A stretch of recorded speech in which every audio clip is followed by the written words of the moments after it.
Well, we obviously coming off a tough loss last night, played a good FAU team, swung the bat well. We left a ton of guys on base and didn't do well with guys in scoring position, which we had done a pretty good job of. But it's baseball, you're not going to hit, all the time with guys on base. And but we turn the page and get ready for Florida this weekend, which is always a big series for us. It's it's a good gauge, good test for the beginning of the season to see kind of where we're at. They're playing well. They've got a very good team, as they always do. Looks like they're swinging the bat well, and of course their pitching's always strong. So it'll be a good test for us going on the road playing them. Do you know what is the message to your team when you got guys in scoring position, 1 out, 2 out, and especially against a team like Florida? Well, last night it was just, I thought we were very anxious. We swung at, we'll say 15 first pitches, which is a little high for us. And I don't have no problem with our guys swinging at first pitch if they're good pitches to hit. But again, the game's not on TV like it is. We got to watch the video. Hasn't come up yet. But we were not hitting balls hard. So that I'm going to go out on a limb and say they probably weren't good pitches to hit. So I think there was a lot of anxiousness. I thought we just didn't give very good at bats when we had guys in scoring position. But that was the message, just not being so anxious. There's a couple guys, just a couple. Most of our guys have been swinging the bat pretty good, but there's a few that have been struggling. You can see they're frustrated, and they're guys that hit very important spots in our lineup, and we need them to relax. It's a long season. My goodness, most of the guys are in 30 at bats, 35 at bats. I think the most we have is 40 right now. These guys will end up with over 200 at bats in the season. So it's a long season. One thing you can't do is get anxious and try to put so much pressure on yourself that I got to crank out 5 hits today. That's just not going to work. It's all about just putting a good approach at the plate, and that carries over. On the topic of 5 hits, I guess, I wanted to ask about Dorian and Ian. They both were taken out of the lineup. What did you notice about their reaction to when they were taken out of the lineup initially, and how they've responded since? Dorian and Ian. Ian? Yeah. Well, Ian responded pretty good yesterday. Of course, Ian had been put in the lineup a few times here and there. He had been struggling, no doubt, but he'd worked with Lopes and made some adjustments. But he had a good day yesterday. He had hit the ball hard a few times. He had a couple of balls that fell in. That went a ground ball that went through the infield that was hit okay, and another blooper. But that's how you get 5 hits. Normally, it's not 5 scorching balls, but. It's got to help his confidence. He's a guy that we're counting on to be kind of a middle of the lineup guy for us, and supply power, which he did last night, hitting the home run. Yeah, Dorian is just, it's one of those things where Dorian did very well for us last year, and we have a lot of confidence in Dorian. But we gave Blake Sear an opportunity. Blake's very talented, and Blake took advantage of it. He's one of our top hitters, one of our top RBI guys, and one of our top hitters. It's hard to take him out of the lineup when he's doing that well. So, you got Ian now who's kind of a DH guy. Dorian is more of the defender, certainly, and we put him in late in the game last night for Blake. But, you could see a kind of a rotation or a platoon there. We're going to try to put the best 9 guys out there that's going to help us win that particular day. So that's why you've seen that. But both guys, Dorian's kind of kid that he's not going to fold the tent on us or anything like that, and it's still early in the season. And I had a talk with him yesterday, as a matter of fact, and he understands. He's the kind of guy that when he gets this opportunity, he knows he's going to take advantage of it. You got a big early season series against UF. Yeah. A, how much emphasis do you put on a series that's that big that early? And B, how tough is this series going to be?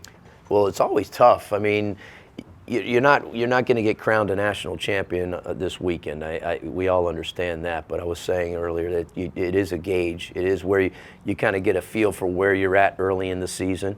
But we all know where you're at early in the season has no bearing on where you're at the end of the season, because we were probably one of the hotter teams of the season, probably at the first half of the season, right around the midpoint, and we kind of struggled towards the end a little bit. So it's kind of a process. You want to keep getting better and better. But these are big series. These are our rivals. And certainly, it's a great way for us. And I told our guys last night, got a great opportunity to bounce back after a tough loss last night. And you're playing a highly ranked team on the road, like Florida. It's a rival. So I would think it's going to be pretty intense and should be exciting. Any decisions on the starting rotation that you can? For us, Yeah. we're going to go with the same rotation we've gone with the first 2 weekends. any thoughts to changing it, or you're just comfortable with how it is? I'm not comfortable about anything as a head coach. I'm never comfortable. No, I mean, it's too early right now to be doing that. Gage obviously hasn't thrown maybe up to where we'd like, but he did come back after having a tough inning in his last outing and then pitched very well after that to extend the game through whatever it was, 6 innings or 5-6 innings to get us to our bullpen there on a Friday night, which is important. We're gonna need Gage obviously to pitch well because you don't want to have to go into your bullpen. I've said this before, especially on Friday night early when you got 2 other games left. I'm happy with the progress the starting pitching has done over the last few weekends. We need Gage to pitch better. There's no doubt. He knows that as well. But no, it's too early to be making decisions like that. Gino, I know you talked about leaving guys on. That's a product of guys trying to do too much and just not taking advantage of the situation. Yeah, I mean, we've been pretty good so far, again. But I think we were 3 for 18 with runners in scoring position. The good news is we had 18 guys in scoring position, but the bad news is we only got 3 hits. And I want to say we were 1 for 9 with 2 outs. We had a number of situations with 2 outs, bases loaded. We hit a semi-line drive last night, the shortstop, and got doubled off to end the inning. And then we had another situation, too, where we didn't get it done. But it's one game. My goodness, that's going to happen it's going to happen more than one game. I'm not worried about it. But I think it is certainly a reflection of guys maybe just being a little too anxious, trying to do too much. And that's why I was saying earlier, we swung at so many first pitches and didn't get much out of it. Just bad approaches with first pitch swings there. So, we talked about it. We'll work on it. But you come out the next game, you play Florida, and they might be attacking you, going right after you. And we need to be ready to swing the bat. I don't have a problem with us swinging at first pitch. We just need to do a better job of giving a good approach. You spoke about the midweek games against good opponents, especially in-state opponents. It's Yeah. always going to be tough, but that's a good thing. It is. FAU, I would say, it's got one of their better clubs I've seen there in a while. Certainly offensively, they swing the bat. They got a lot of left-handed hitters. And the few guys they don't are switch hitters. I think they had 1 maybe straight up righty or 2, but it was all lefties and switch hitters, and we have a lot of righties. Our staff happens to be a lot of right-handers, and so it's a good matchup, I guess, for them. But we still got to be able to pitch and do the things right. Look, we had a situation in the game last night where we had a weak ground ball hit to our pitcher, and he kind of let it go for whatever reason. He thought he was going to deflect it, and we ended up being again an error. That run got on base. We walked the next guy, and the guy hits a 3-run home run. That should have been an out. It was an easy play. Should have been an out. That should have been a 2-run home run, and it's a tie game. And then, of course, you could do that in baseball all the time. And, of course, all the things that we said about us not doing well as guys in scoring position. So, but FAU, we're going to play them 3 more times. It's 4 this year.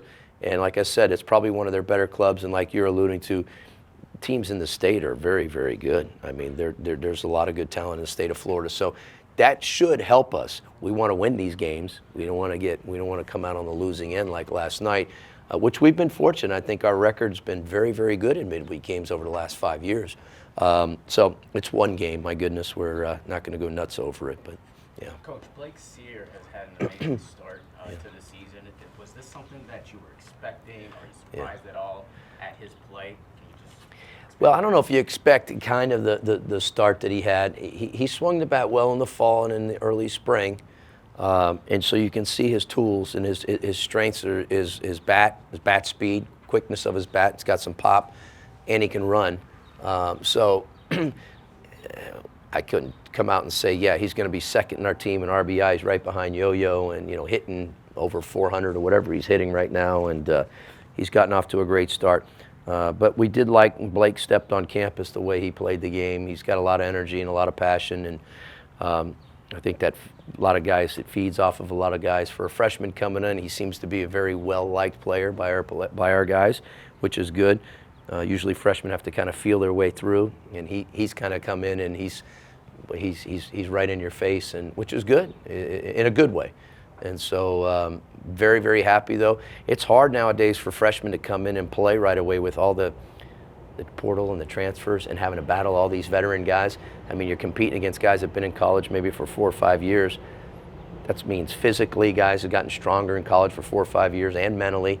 So for a freshman to come in right away and play, it's gotten harder, and it is harder. So for him to do it, it's been really well for us. We'll do a few more for Gino. Coach, what are you expecting the environment to be like in Gainesville this weekend?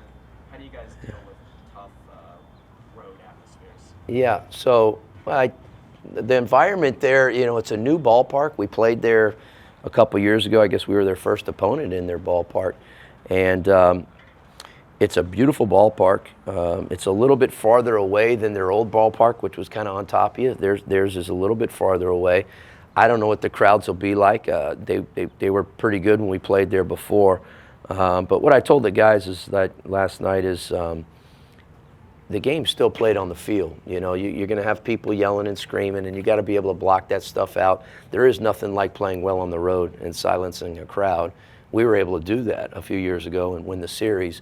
But the game is still the same. The mound's still the same distance. The base is still the same distance. You can't change the way you're playing the game because all of a sudden you're in a different environment. That you cannot do. So, but it'll be a good test. It'll be our second road game. Obviously, playing at FAU it'll be a little bit different, a little bit bigger crowd, bigger stadium. But it was good that we did kind of get our feet wet in terms of playing on the road last night before we went there. Coach, after hitting leadoff and hitting 366 last year, CJ was moved into the 3-4 spot around this year. What was your thought process behind that, and how do you think he's been stepping up to that role? Well, there's a couple things to it. One, we did it. We thought that Dario, who's was been leading off for us, which is such an important part of our success of our team. Hence, CJ last year doing so well. Dario's been leading off, and of course now we've kind of flipped him a little bit. Him and Eddie, depending on the lefty and righty. We need to get Dario going. I mean, to me, it starts there at the top. You know, Dario's got 40 at-bats, and he's only walked twice. He's only scored 3 runs. He has hit some balls hard, but he still needs to get on base more. You don't have to hit for a high average to get on base. CJ's not hitting for a high average, but his on base is like 130, 40 points higher than his batting average because he still walks and doesn't strike out a lot. So we need to get that leadoff guy going because we'd like CJ. The thought is I wanted him and Yo-Yo being our 2 best hitters in the lineup to hit together. You know, I thought they could feed off of each other. We'll see if that works. It's still early in the season. It's worked so far in terms of our team scoring runs. And CJ's just pressing a little bit. He's one of the guys I think's a little bit anxious. He's getting up there swinging at a lot of first pitches and not getting really much out of it. So we need him to have that mentality of, getting better at bats, not being so anxious, not pressing. Last year as a leadoff guy for us, normally you're leading off just the first inning, by the way, but he would swing at first pitches, but he was pretty successful at doing that. So we just need him to relax and be CJ and not try to be somebody else, which I had that conversation with. Whether I hit him 1, 3, or 4, I do not want him changing his approach at all, and he knows that. Role on the team at all now that he's a junior when it comes to mentoring the younger guys? Well, CJ's a pretty quiet guy. He's not going to say a whole lot. He just goes about his business, very professional in how he works and everything. He's very steady, very consistent. So he's not going to be a vocal guy. Some guys are more vocal than others. He happens to be one of those guys that's not. But, obviously his track record speaks for itself. When he comes to play, he plays hard, and he's, like I've said before, he's probably our best all-around player. And I'll always say that because of all the things he can do. So for us to be doing as well as we've done off to the start and him not really going as well as we'd like, and Dario, which are both hitting 1 and 3 or 2 and 4 at times, if we get those guys going, I think that that'll be very positive for our team and our lineup.